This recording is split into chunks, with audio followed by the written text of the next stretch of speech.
والصلاة والسلام على أشرف الأنبياء والمرسلين سيدنا وحبيبنا وشفيعنا والنور في قلوبنا وقرة أعيننا محمد وعلى آله وصحبه أجمعين. نوينا التعلم والتعليم والتذكر والتذكير والنفع والانتفاع والفرد والاستفادة والحث على التمسك بكتاب الله وسنة رسوله صلى الله عليه وآله وصحبه وسلم، ودعاء إلى الهدى ودلالة على الخير ابتغاء وجه الله ومرضاته وقربه وثوابه سبحانه وتعالى، مع لطف وعافية برحمتك يا أرحم الراحمين. اللهم إنا نسألك علما لدني ومشرب الصافي الهاني يا وهاب يا غني. اللهم إنا نسألك علما لدني ومشرب الصافي الهاني يا وهاب يا غني. اللهم إنا نسألك علما لدني ومشرب الصافي الهاني يا وهاب يا غني. وصلى الله على سيدنا محمد وعلى آله وصحبه وسلم، والحمد لله رب العالمين. آمين آمين يا رب العالمين. Alhamdulillah, Alhamdulillah, Alhamdulillah. We're continuing with our book, Khuluquna, in our moral constitution, inshallah.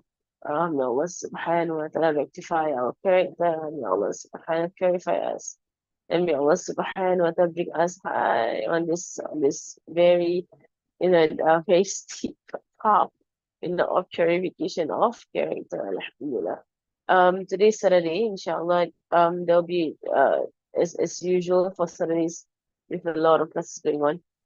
I think today we have Sira with Hababa Maryam. Ustazah Maryam. Sira with Ustazah Maryam. They should be resuming today. Right? I can't remember if it's Sister Claus or Sister T. I think it's Sister T.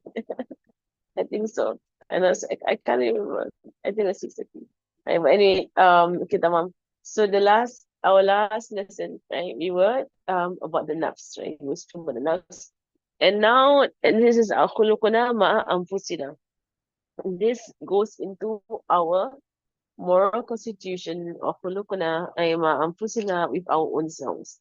Now, so khuluquna ma'a anfusina, right? So he says here, حفظه ta'ala من كتاب خلقنا للعلامة الحبيب المرشد عمر بن محمد بن سالم بن حفيظ حفظه الله تعالى ونفعنا الله به وبعلم في الدارين إلى أن قال. Right, so we are at the we are at the part on the nafs, and so after we have spoken about the nafs and we spoke about the nafs being worse than 70 shaitans, right now he says here ولا نسرف في الأكل والشرب ولا نكثر منام.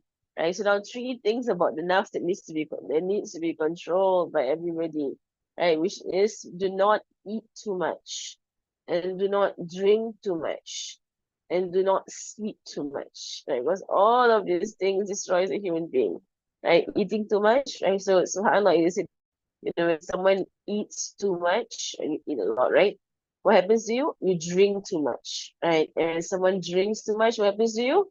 Right? You sleep too much because you're with a full tummy, right? With a full stomach, you can't eat. It's so uncomfortable. I had to be full. I had to be full. So it's such an uncomfortable feeling. It's one of the things that you don't actually experience in paradise. Like a fullness of the stomach is something you don't actually experience in paradise, right? Because it's a really awful feeling. Like to be so full in the stomach, but you eat to your fill, and then for the sunnah of Rasulullah sallallahu alaihi wasallam, whereby he said that it is enough for the son of Adam a few morsels of food to keep his back straight, and if he really has to, if he really has to eat more than that, then he said this is the maximum, and the maximum that you should be consuming. He said sallallahu alaihi wasallam, 1/3 for food, 1/3 for water, and 1/3 for air. And there has to be, you have to leave space in your stomach for you to breathe. And this one third, one third, one third, it is the maximum. Right? It's the max. Right? It's not the minimum, it's the maximum. And it's not a norm as well. It's like if you really have to eat, right? Subhanallah. And the human stomach, if it's not expanded, right? Because human stomach can expand. It can expand and can consume way more. Right? But and we know this human stomach, it can contract and become smaller and it can expand, become larger. Right? When we fast. And when we fast, when you first break your fast, right, at the point of the adhan, you're not actually able to eat a lot. Even if you're hungry, like you're so hungry, right? But because your stomach has shrunk, stomach has shrunk through the day because of fasting, and that is something that is natural and healthy to happen. Right, the shrinking of the stomach because of fasting, right? Because you've been fasting the entire day, right? Your stomach has shrunk, right? And so at the point of breaking fast, you actually experience the real size of your stomach. But because in our head, right, we've already programmed what we're going to eat, what we're going to drink, what we're going to do, at the point of breakfast, right? Our eating is not out of necessity, but it's out of like, the nafs. The nafs is already programmed, okay, when I break my fast, I'm going to eat, this entire plate of rice, with the chicken and everything, and then I'm going to drink I already bought, you bought all your, your drinks, your bundle, and whatever. You already bought it. And then you bought some snacks by the side. You bought some kueh, some cakes, some this, some that. You really like this before you break your fast. Your mind has already, the nerves has already, okay, prepared all this stuff. Right? But the reality of it is that you eat like, for example, maybe you eat one samosa, two samosa, you drink a bit of water, and you're like, actually, I'm quite okay. you're like, you're actually okay. You're done. By right, by right, you're done. You eat a few dates. Really, literally, a few days you drink some water and you're actually okay. You're not hungry anymore. You're okay. But it's because the nurse has said, no, no, no. You already prepared all this food. You already bought all this food. You're gonna eat everything here, right? And then so then you feel so bloated. You feel so uncomfortable, so full, right? Because you force your stomach to fill up all of this with all of this food. That's one thing. Then you force your stomach to suddenly expand when it has already shrunk. You force it to suddenly expand, and all of these things.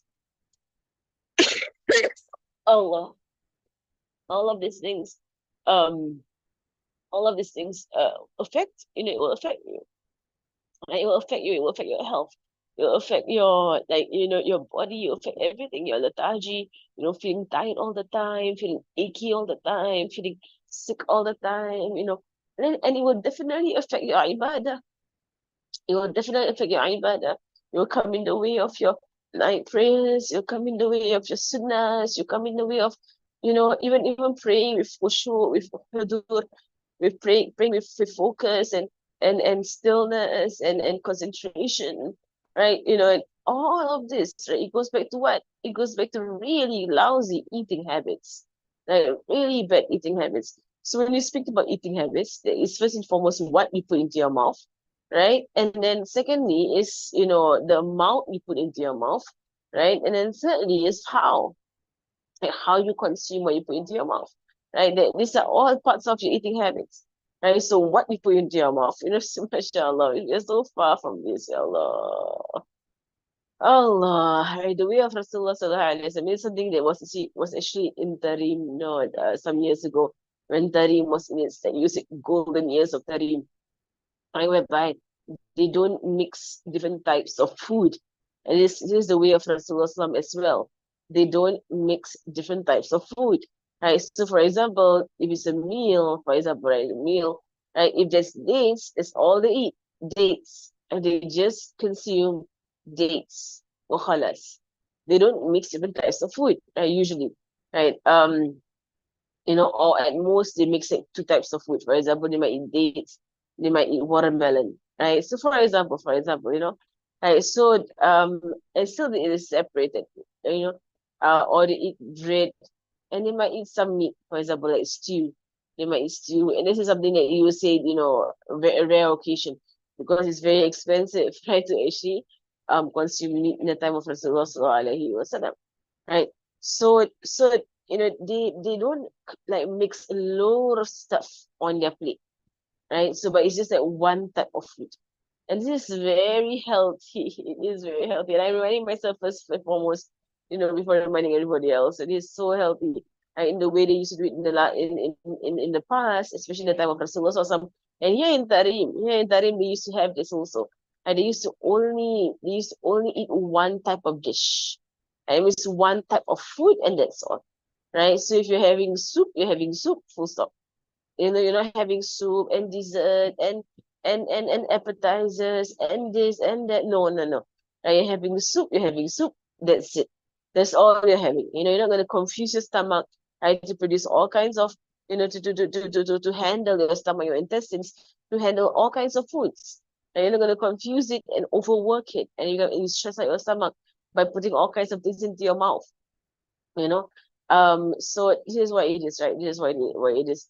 They used to do it in this way, right? But subhanallah, we have all food groups in our plate, and that is actually not necessary. The food group pyramid, right? The food pyramid it's not something that is scientific, but it's something that is you would say it is something that was economical and also political, right? That this entire food pyramid that was drawn up, by nutritionists, so called, right? It was actually very heavily influenced by the food industry, right? Very, if you know the history of this food pyramid, it was heavily influenced by the food industry, right? Especially the meat industry, right? That they really wanted people to buy meat, right? And so when they first drew up this food pyramid, there was no meat, right, in there, because human beings, every day,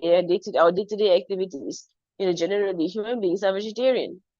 This is how, we are created generally, right? Generally. Of course, once in a while, right, we consume meat as human beings. Once in a while, we consume it. I'm not saying as human beings we should be vegetarian, but it's just the easiest thing to do. The easy thing to do as a human being is not to go and hunt and try and slaughter and try and get meat and to cook the meat and then to consume the meat.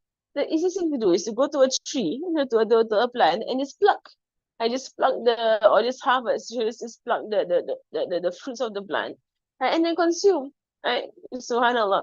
Right? But it's just, it's just a modern day situation whereby, of course of industrialization and because of mass production and wanting things to be on the shelf for longer times. And eventually it's all about money. It's all about making money. It's about the economy. Allah. So we go back to our topic here, right? So basically beware. Beware. Right? Somebody would say, but I thought we must have all the colors. What colors? Subhanallah. Our perfect example is who? Rasulullah sallallahu alaihi wasallam. The only color he had was black. And there were dates, unless he had like, unripe, he had fresh dates, so he had rutab and so on, right? And those were different colors, subhanallah, right? And that was how our beloved sallallahu alaihi wasallam used to eat. That was the way he used to eat.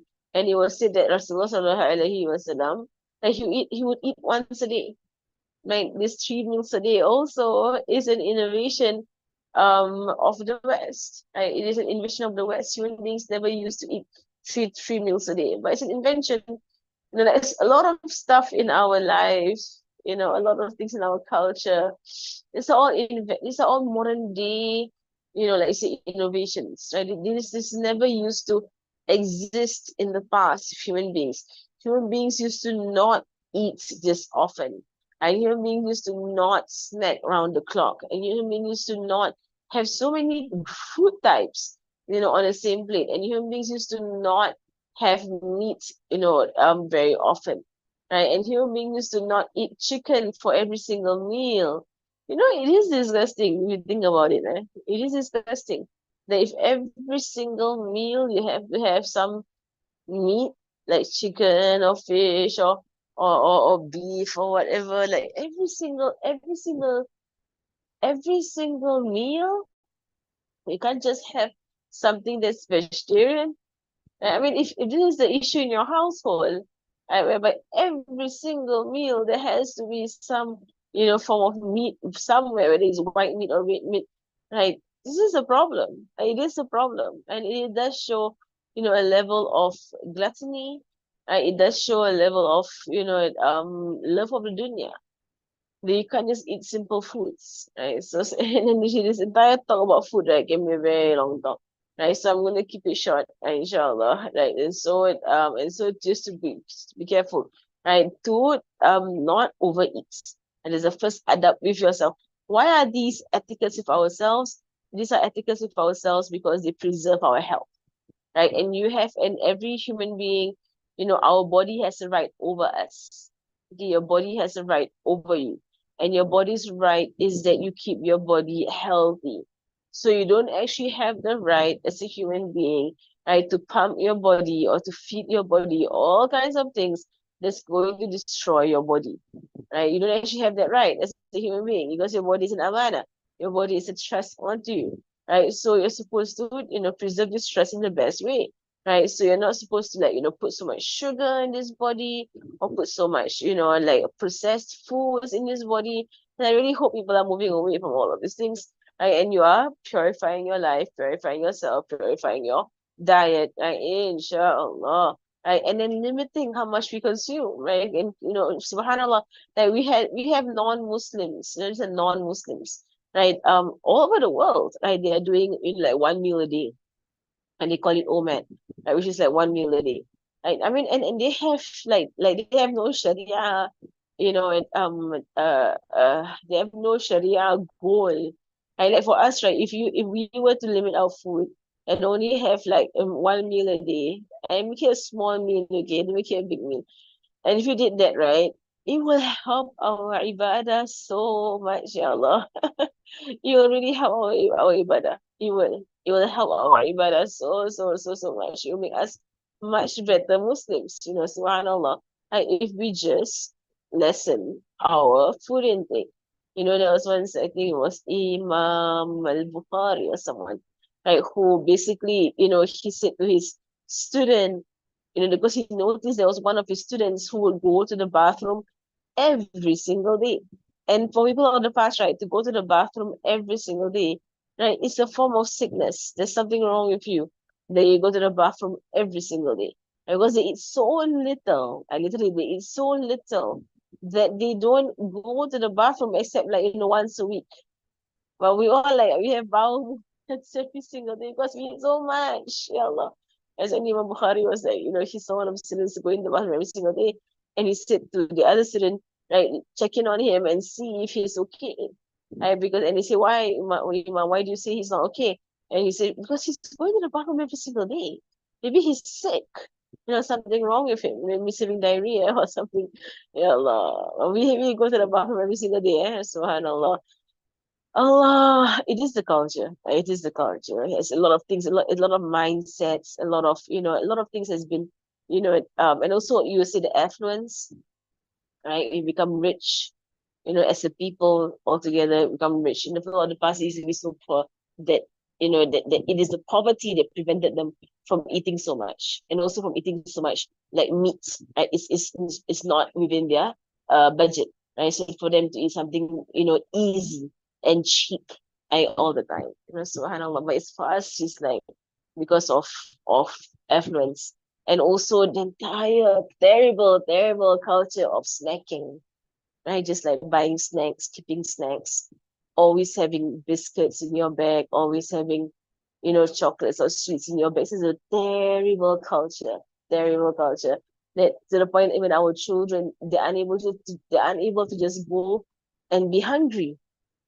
They must always snack. They can't even have, points of hunger in a day.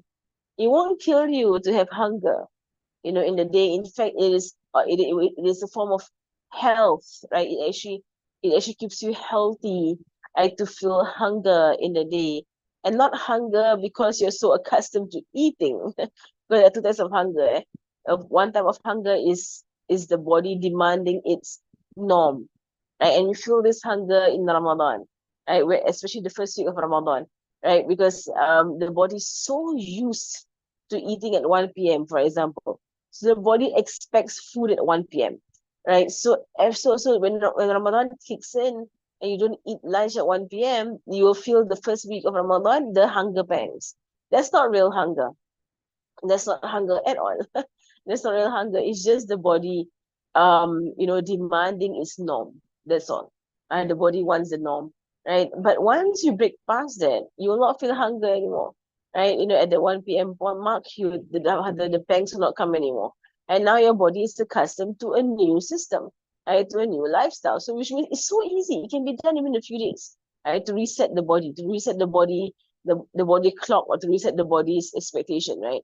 Like real hunger, it actually goes on later on, right? If when a person is not, it has not consumed for quite some time, then real hunger will set in, right? And this is actually a form of it is a form of health, right? It does make you healthy, right? To have an amount of hunger, right? A small amount of hunger, and then you eat something that is healthy, that is nutritious, simple foods, right? And then this will give you strength to your body, right? So why is this part of the our khuluq with ourselves? Why is this part of our good character or morals constitution with ourselves? Because it is us looking after ourselves, right? And that is wajib, on every Muslim, right, to look after the amana, right, or look after the trust that Allah Subhanahu wa Taala has given him. Right, so that is so لا نصرف في الأكل في الأكل والشرب. Now it's about shurub. About shurub. Subhanallah, we need to keep to just water. We just need to keep to just water. If you think about it, right, sweet drinks have no purpose than to make people feel happy, right? It's a lot of sugar, it's a lot of junk, it's a lot of like milk and whatever. Like sweet drinks, they literally don't do anything for you, and then for most of them, they have zero nutritional value. Sweet drinks. When I say sweet drinks, I mean like soft drinks, all this like very highly sweet bottled drinks. You buy at the shop, like very sweet bottled drinks. All of them, they don't, the sugar content is so high, Allah. I know of people, they actually, and this is something that is happening worldwide. So many people actually, in fact, in America, they did a poll.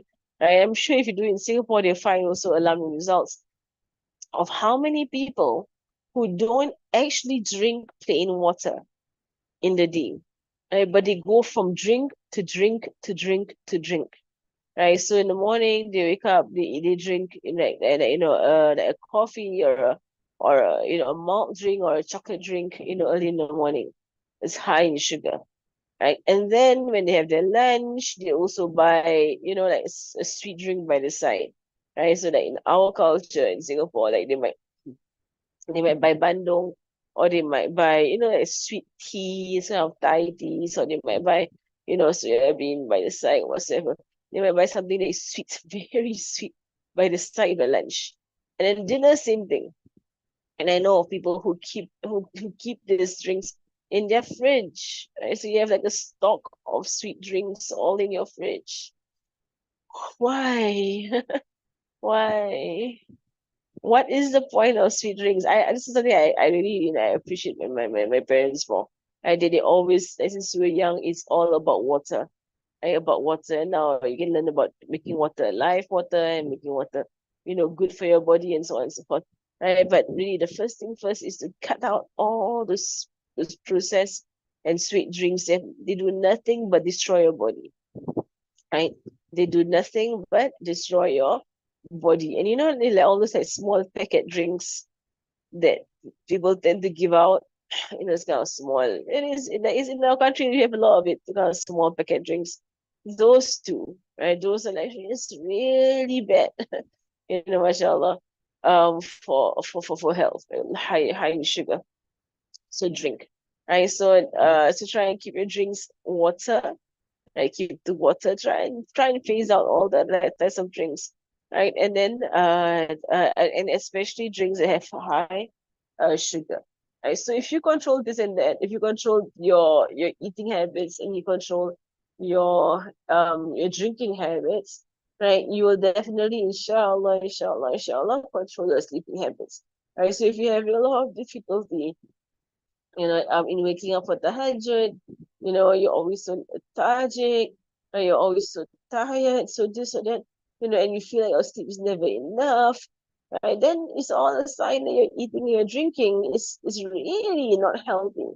And that is why it's showing in your sleep, right? Because if your eating and drinking is in order, and you're going for what is nutritious and healthy, and what is not too often in a day, and it's twice a day, for example, or like once a day, for example, you will find your sleeping habits come together, and your sleeping habits will come together, and you'll find more energy every day when you wake up, inshallah.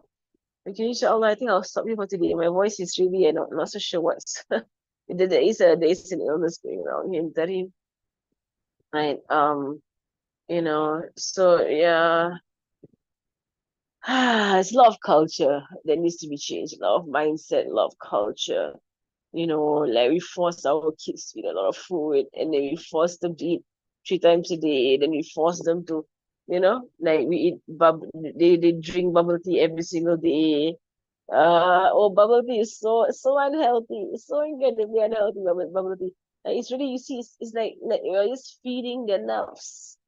It's all nerves. It's all nerves from start to end. There's nothing else there. It's all nerves from start to end. Right? It's feeding nerves, feeding nerves, feeding nerves.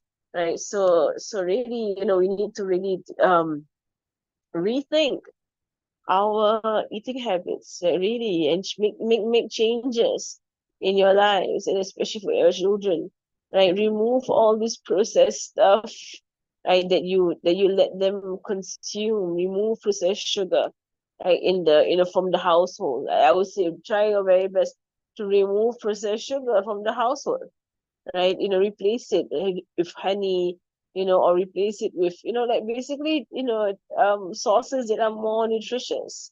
I also use honey. Honey is good enough, right? Honey as a replacement, right? And even then for honey, with everything has to have moderation, right?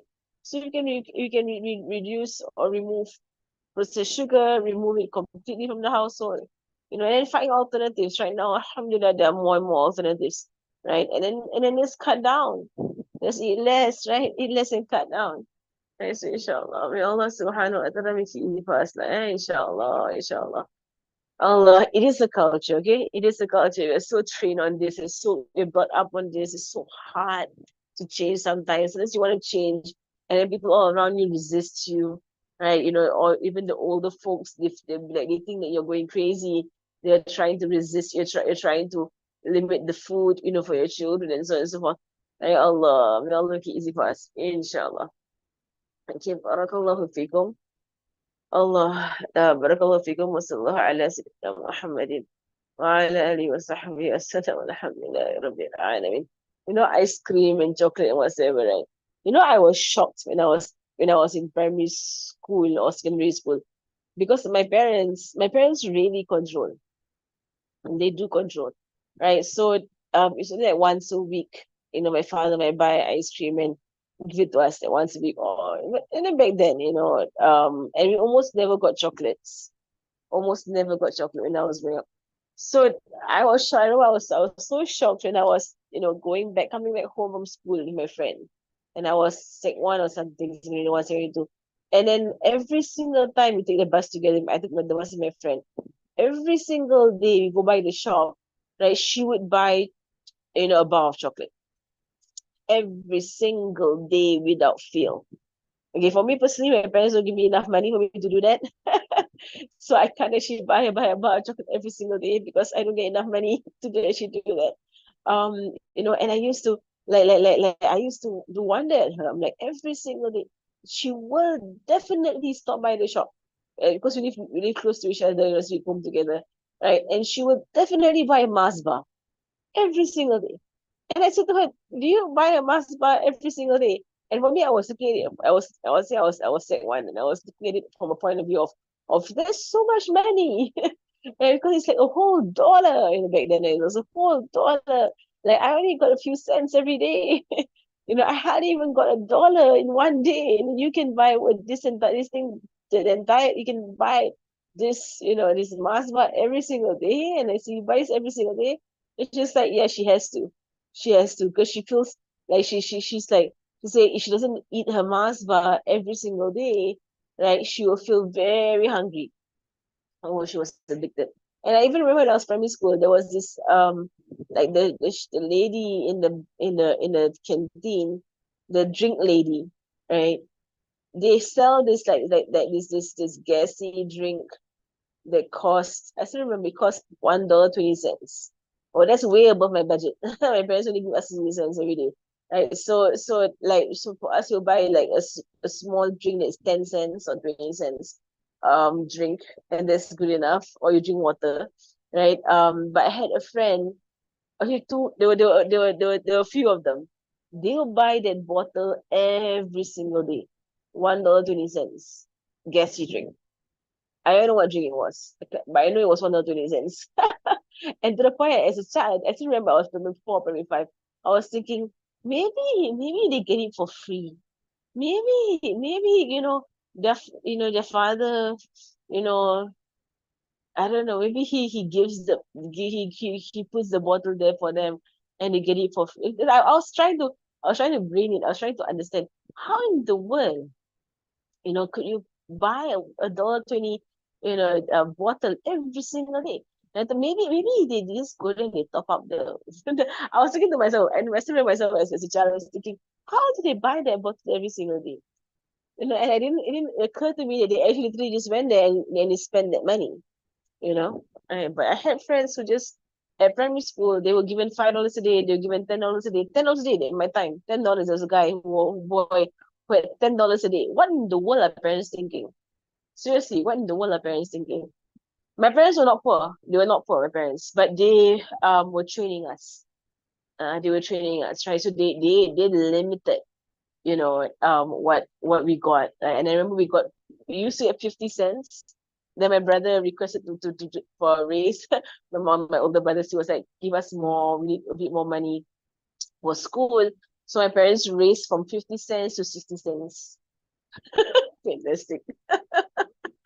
But Russia, that's how it used to be in the past, right? And even most of you here, I think most of you here probably, I hope so, most of you here, that you grew up, your parents limiting the amount of money that they put in your pockets. And now, like, ya Allah, I see young children like not barely past kindergarten, having $2, $3, $5, $10 in their pockets. They're just gonna waste their money. They're gonna buy nonsense. They're gonna go to the bookshop in school and splash their money on the most ridiculous stationery. They're just gonna waste their money away, waste your money away. And you're not teaching them anything. Right. So yeah. Right. Subhanallah. And I have friends also after every day after school, they'll go 7-Eleven, they'll buy the Slurpee, they'll buy the all kinds of junk they'll buy. And I'm so happy my parents never gave me the money to do that. So it was not even like we weren't even, I couldn't even be unhealthy even if I wanted to. I couldn't have the money for it. Subhanallah. Right? So, subhanallah, we should uh ya Allah. Ya Allah. So if your parents today, and your kids are going to school, alhamdulillah, some of my like my siblings, their kids go to school, they pack good foods for their children. And this is the best way forward. You save so much money. You give them a lunch box, and you put in the lunch box, healthy stuff, right? You put fruits, you put some nuts, you put some, healthy stuff. Right? So you don't end up buying all kind of rubbish. And you don't put money in their hands because they start buying all kinds of, literally, they buy all kinds of nonsense from the school bookshop. The school bookshop is like a big fitna. Like all kinds of nonsense in there, primary school especially. Right? And then you're like, your kids come home with all kinds of, don't know what in the world they're going to spend money on. And you're not teaching them anything. Right? No value for money. Right? Money is meant to help others. Right? Teach them money is meant for charity, not to splurge on your nafs. Right, mashallah.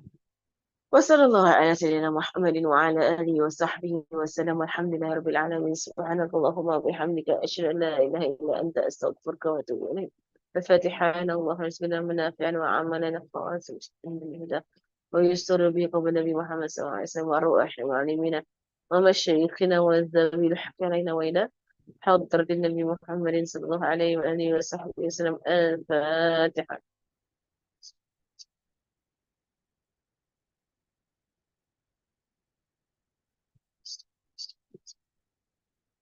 سبحانك اللهم وبحمدك أشهد أن لا إله إلا أنت أستغفرك وأتوب إليك السلام عليكم ورحمة الله وبركاته.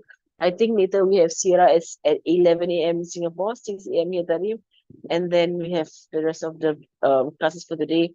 Today is usually a very back-to-back day. I have more classes as well because some of them are not online. Right? So, may Allah make it easy for us, inshallah. Assalamu alaikum wa rahmatullahi wa barakatuh.